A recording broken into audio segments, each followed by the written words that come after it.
There's a tunnel in Cu Chi that tourists visit now.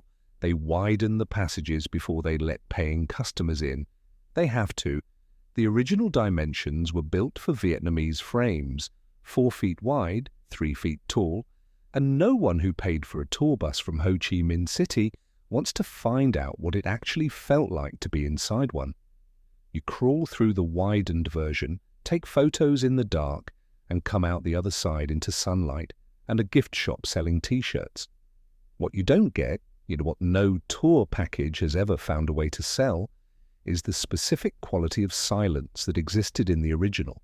The way the jungle noise cut off the moment you drop below the surface. Rotors, artillery, radio, insects, all of it gone, replaced by the sound of your own breathing and whatever was waiting ahead in the dark at a distance you couldn't measure. I want to tell you about a weapon that two governments 50 years apart both called a war crime. They were wrong about that. Or at least the legal argument didn't hold, but the thing they were reacting to was real. And neither government ever found language that described it accurately, because the language they needed wasn't legal language. It was the language of distance. Or more precisely, the language of what happens when distance disappears. The Vietnam War was sold, managed, and ultimately lost through a series of abstractions. Surgical strikes, graduated response, pacification, and the phrase collateral damage entered institutional vocabulary during this conflict as a way of making a certain kind of death speakable in press briefings. Modern warfare, the official version, operated at remove. The B-52 flew at 30,000 feet. The artillery battery was miles from the impact point. The pilot who delivered napalm pulled up and was gone before the ordnance did its work. This was not an accident of technology, it was a comfort. Distance makes killing manageable, not morally, psychologically. The gunner who drops ordnance on a grid coordinate never hears it land. The pilot never sees the face.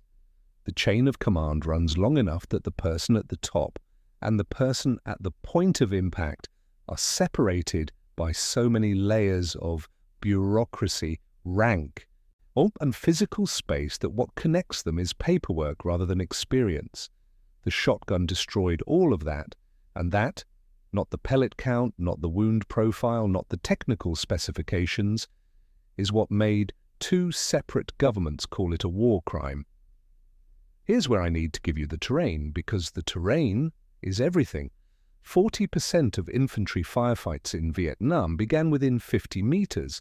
In the triple canopy jungle, 3 vertical layers of vegetation, ground-level light dropping near dark at midday. The practical engagement distance was often much lower. 20 meters. 10. Sometimes the distance between two men standing in a hallway. At those ranges, the rifle, the most accurate personal weapon ever designed, became almost irrelevant. Only you could carry the finest precision instrument ever manufactured and never fire it at a distance where precision mattered. The target appeared for a fraction of a second through a gap in the foliage, a shadow, a muzzle flash, something that might be human or might be movement in the leaves. Then it was gone. A rifle fires one round at a target the shooter can barely see, miss, and the round disappears into jungle. The shotgun fired 9 pellets simultaneously, spreading outward at approximately 1 inch per yard of travel. At 15 meters through vegetation, that spread covered a pattern wide enough that a shooter who could only point in the general direction of movement would put multiple projectiles into a man-sized target. The military had a term for this, solving the reactive fire problem, or the need to hit a partially obscured moving target before that target killed you first. But there's something embedded in that clinical language, reactive fire problem, that the military couldn't fully say in official documents. What it actually described was a situation where a human being had a fraction of a second to make a decision about another human being at close enough range to see the other person's eyes. The rifle was designed for a different kind of war. The The shotgun was honest about the war that was actually happening. The point man walked first. Viet Cong ambush doctrine let the patrol extend into the kill zone, then hit the lead man first. By the time the point man registered the muzzle flash, the engagement was already underway. You don't need 20 rounds eventually. You need 100% hit probability immediately.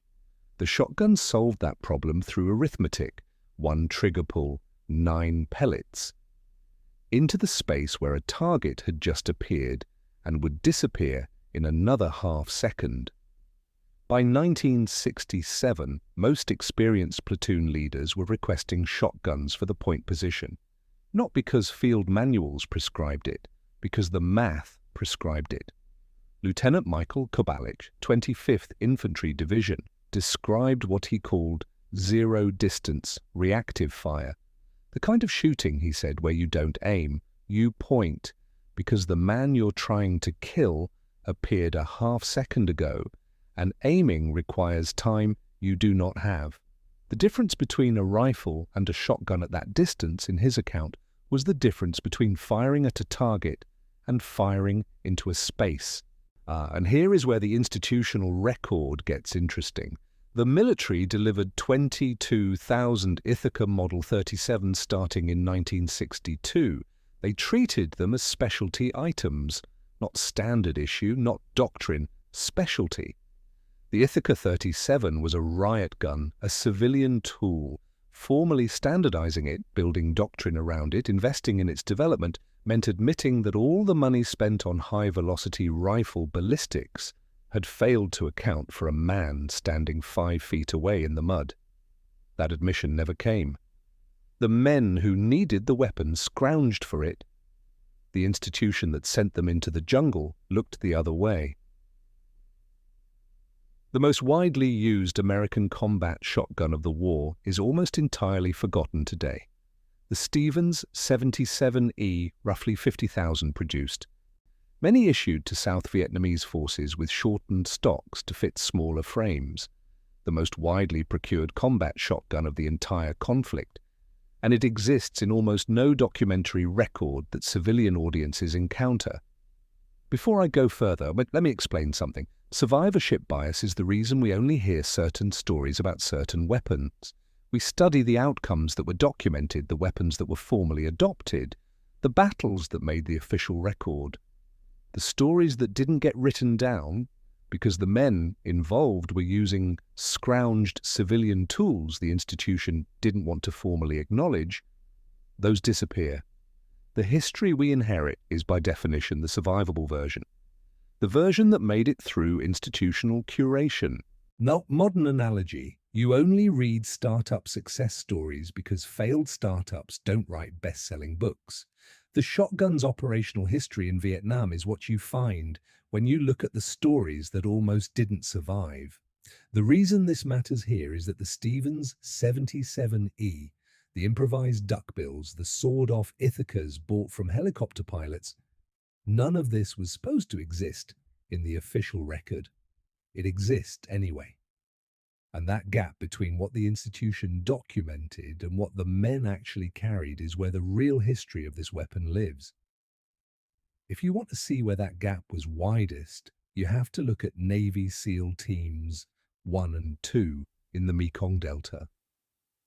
The delta was a landscape of waist-deep mud and 30-meter-wide canals with mangrove pressing in from both banks. Our ambushes initiated at distances measured in boat lengths. The SEALs didn't just carry shotguns, they re-engineered them into something the Hague Convention never imagined. The duck bill, a horizontal choke bolted to the muzzle of a Remington 8.70 or an Ithaca that flattened the circular spread into a wide horizontal oval, roughly 10 feet wide. One trigger pull didn't hit a target. It cleared a bank. It turned the shotgun into a handheld directional device that functioned like a small claymore mine aimed from the shoulder. The SEALs loaded number 4 buckshot, 27 pellets instead of 9, Because in the mangrove roots, density of coverage was the only thing that kept you from coming home in a bag. At 10 meters through roots and mud, 27 pellets created what operators described as a wall of lead. Why think about what that modification represents? The institution handed these men a weapon and called it a specialty item. The men took that specialty item, bolted hardware to the end of it, and turned it into something their designers never intended.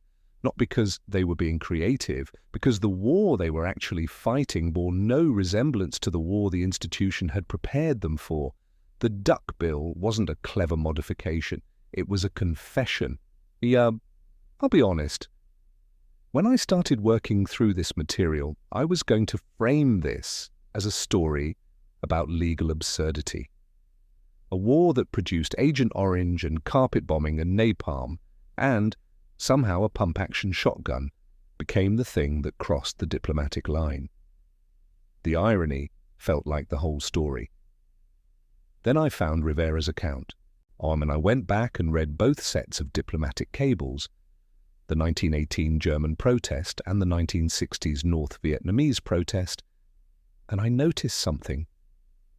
Both protests focused almost exclusively on wound characteristics, not on the distances at which those wounds occurred, not on what it meant to fight a war at arm's length. I'm going to be upfront about where I stand. I think the combat shotgun is the most honest weapon the United States carried into Southeast Asia. And I think the reason two governments reached for legal language to describe it was that it was the only weapon in that war that refused to let the killing stay abstract. I've tried to follow the evidence on this honestly, but you should know where I'm standing. Now I want you to go underground. Master Sergeant Florendo Rivera, 2nd Battalion, the 27th Infantry, the Wolfhounds, 25th Infantry Division, Cu Chi District, 1966. Rivera volunteered for tunnel rat duty. One of roughly 100 men across the entire war who made the choice, and it was always a choice, to enter the Viet Cong tunnel network armed with almost nothing. Standard kit was a pistol and a flashlight. Rivera decided that wasn't enough. He arranged, through channels that supply sergeants didn't ask about, to be issued a 44-gauge Ithaca riot shotgun loaded with double-aught buckshot. He wasn't alone. PFC Harold Roper, Company C, 25th Division, acquired a civilian .38 revolver and a sawed-off 12-gauge from a helicopter pilot. The kind of procurement that no one authorized because no one in an official capacity wanted to formally acknowledge what the men doing the procuring were about to go do. I stop and think about that. The most powerful military in history was sending men into the most dangerous square footage on Earth, and those men had to scrounge, with their own money, through unofficial channels, for the weapons that actually worked in there. The institution knew what the tunnels were. It chose not to formalize a solution. The men who lived inside that choice made their own arrangements. The tunnels at Cu Chi ran for roughly 75 miles across 3 vertical levels, 4 feet wide, 3 feet tall. The air inside was hot, still, thick with damp earth and cordite residue, and something sweeter that tunnel rats learned to read the way surface soldiers read terrain. Above ground, the war had a soundtrack. Underground, the only sound was your own breathing. A pistol fires 1 round at a target the shooter cannot see. In pitch black, on your belly, heart rate above 160. Missing isn't the exception. Missing is the baseline. The enemy knows exactly where you are the moment you fire. If you miss, you've announced your position and spent your margin. A shotgun fired 9 pellets that filled the width of the tunnel. You didn't need to see the target. You needed to point the barrel in the direction you were crawling and pull the trigger. The geometry of the tunnel itself made the spread irrelevant. 4 feet wide, the pellets had nowhere to go but forward. Rivera said it best, his words preserved in unit interviews. If there was anything at all in front of you, you hit it. The acoustic dimension was its own element. Inside concrete and clay, the blast of a 12-gauge was physically disorienting to everyone in the system. Or Rivera and men like Roper were making a trade. They're hearing for their lives. The attacker knew the blast was coming. The defender heard something else first, the sound of a pump action being racked. In the darkness of a passage too small to run in, too narrow to dodge in, that specific sound meant one thing. Viet Cong accounts describe fighters abandoning tunnel sections when they heard it. Not because they'd been hit, because they understood the geometry of what was about to happen and made a rational calculation about surviving it. When you hear a rifle, you have a chance to hide. When you hear a pump action in a 4-foot pipe, the math has already been decided. You are already dead. The pellets just haven't arrived yet. Here's where the legal argument enters. And here's where it gets philosophically strange. The North Vietnamese government accused the United States of violating the Hague Convention of 1907, specifically Article 23(e), which prohibits arms calculated to cause unnecessary suffering. Their argument centered on the multiple wound channels produced by buckshot and, according to several accounts, though documentary evidence remains incomplete, the flechette rounds. 20 to 25 steel darts per shell, fin-stabilized, traveling at nearly 1,300 feet per second. Distinctive cross-shaped entry wounds from the fins splitting skin on impact. Wound channels that field surgeons described as nearly impossible to repair. The argument had internal logic. A shotgun at 15 meters does inflict multiple simultaneous wound channels. And if the legal standard is whether a weapon causes suffering beyond what is necessary to achieve a military objective, then the question becomes, is it necessary to put 9 pellets into a man when 1 rifle round would incapacitate him? That question sounds reasonable until you hold it up against what was actually happening in those tunnels. 1 rifle round, if it hits. In a 4-foot wide passage in pitch black on your belly against a target you cannot see. The American legal response argued that the shotgun was, if anything, more humane precisely because it was more likely to connect. A rifle that misses forces additional rounds. Each additional round extends the engagement. Each extension increases the probability of prolonged suffering on both sides. A shotgun that hits on the first trigger pull ends the fight immediately. But here is what neither legal argument addressed. Both of them were talking about the weapon. Neither of them was talking about the distance. In September 1918, the Imperial German government, the same one deploying mustard gas and flamethrowers, filed an almost identical protest through the Swiss and Spanish embassies. Same article, same clause, same argument about multiple projectiles and unnecessary suffering. They threatened to execute any American prisoner of war found carrying a shotgun or shotgun ammunition. Brigadier General Samuel T. Ansel of the Army, Judge Advocate General's Office, drafted the American response. His argument, each buckshot pellet was approximately .33 caliber, smaller than a standard rifle bullet. Condemning a weapon for firing multiple small projectiles would logically require condemning every rifle, and every machine gun, and every artillery shell that fragmented on impact. He called the German protest, in official language, utterly destitute of good faith. No American soldier was executed for carrying a shotgun. When North Vietnam raised the same argument 50 years later, the American legal establishment cited Ansel's reasoning and closed the file. Both protests failed on their own terms, but I think they were arguing the wrong terms. I can already see the comment someone is typing right now. But the North Vietnamese were using far worse.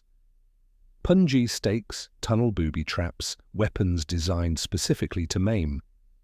I thought the same thing when I first read the diplomatic cables. But then I kept reading. And what I found is that both sides reached for legal language at exactly the moment the violence became too proximate to manage through abstraction.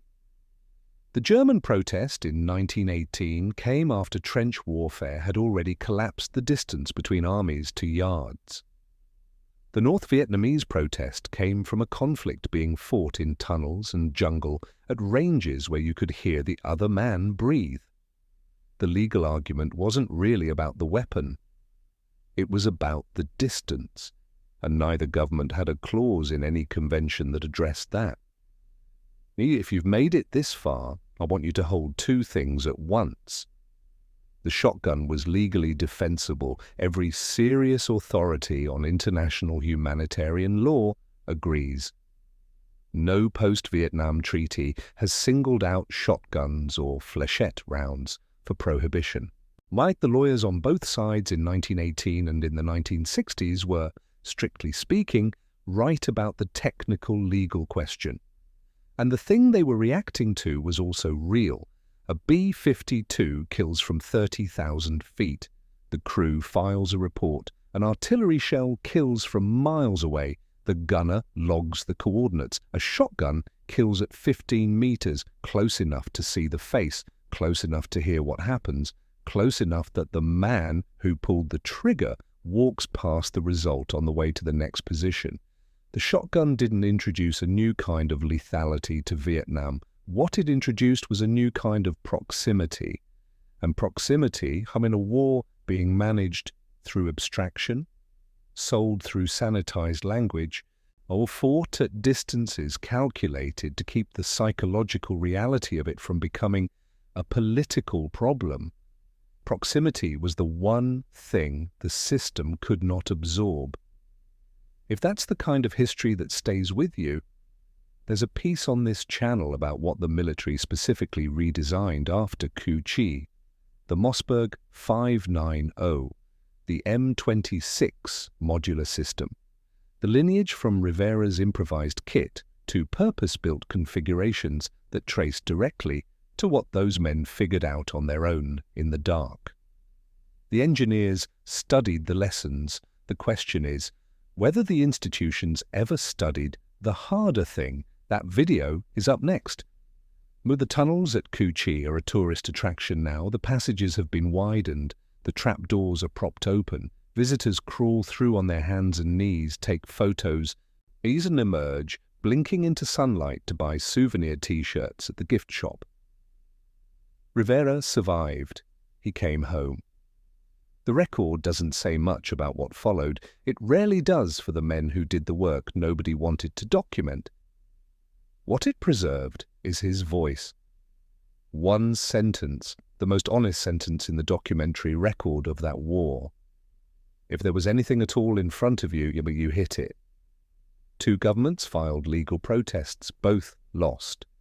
Neither one ever said what they actually meant. Rivera said it in 11 words, which leaves one question. If we call the shotgun horrifying because of what it does at 10 feet, what does that say about the weapons we use from 10 miles away? Are they more civilized, or are they just better at helping us pretend?